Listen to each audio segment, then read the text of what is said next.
Kothamangalam ICDS additional പ്രൊജക്ടിന്റെ ആഭിമുഖ്യത്തിൽ Kothamangalam block പഞ്ചായത്തിൽ ആരംഭിച്ച Poshan Bhi Padhai Bhi training programme president PA Basheer ഉദ്ഘാടനം ചെയ്തു. 100 സ്ഥിരം ജീവനക്കാരെ പങ്കെടുപ്പിച്ചുകൊണ്ടുള്ള ക്ലാസ്സാണ് ഇവിടെ നടക്കുന്നത്. ഇന്നും നാളെയും മറ്റന്നാളുമായിട്ടാണ് ഈ ക്ലാസ് ഇവിടെ നടക്കുന്നത്.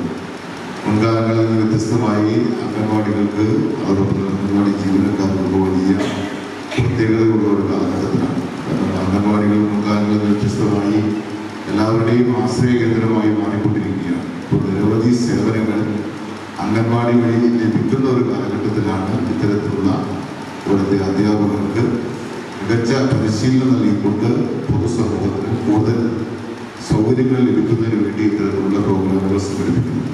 അംഗൻവാടിയിലെ ഭൗതിക സാഹചര്യങ്ങൾ മെച്ചപ്പെടുത്തിയാൽ മാത്രമേ കൂടുതൽ കുട്ടികളെ ആ മേഖലയിലേക്ക് ആശ്രയിക്കാൻ കഴിയുമെന്നും അതോടൊപ്പം തന്നെ കുട്ടികളെ പരിപാലിച്ച് മുന്നോട്ട് പോകാൻ എളുപ്പത്തിൽ കഴിയുന്ന തലത്തിലേക്കാണ് അംഗൻവാടികൾ നമ്മൾ ക്രമീകരിച്ചിട്ടുള്ളത്.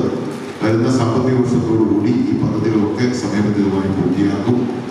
പോഷകാഹാരവും പ്രീ സ്കൂൾ വിദ്യാഭ്യാസവും എന്ന വിഷയത്തിൽ സ്ഥിര ജീവനക്കാരായ അംഗൻവാടി അധ്യാപകർക്കായി 3 ദിവസത്തെ പരിശീലനമാണ് നൽകുന്നത്. ജില്ലയിൽ 20 കേന്ദ്രങ്ങളിലായാണ് പരിശീലനം നടക്കുന്നത്. കോതമംഗലത്ത് 3 ബ്ലോക്കുകളിൽ നിന്നായി 100 അധ്യാപകർ പങ്കെടുക്കുന്നുണ്ട്. Block panchayat vice president Diana Noby അധ്യക്ഷത വഹിച്ചു. CDPO ജിഷ ജോസഫ് പരിശീലന പരിപാടിയെക്കുറിച്ച് വിശദീകരിച്ചു. വികസനകാര്യ standing committee chairman Jomi Thekkekara, BDO Amitha CO, ICDS സൂപ്പർവൈസർമാരായ Swapna Mathew, Haseena KH, Bindu AS, Mumtaz MS, Raji N Nair തുടങ്ങിയവർ സംസാരിച്ചു.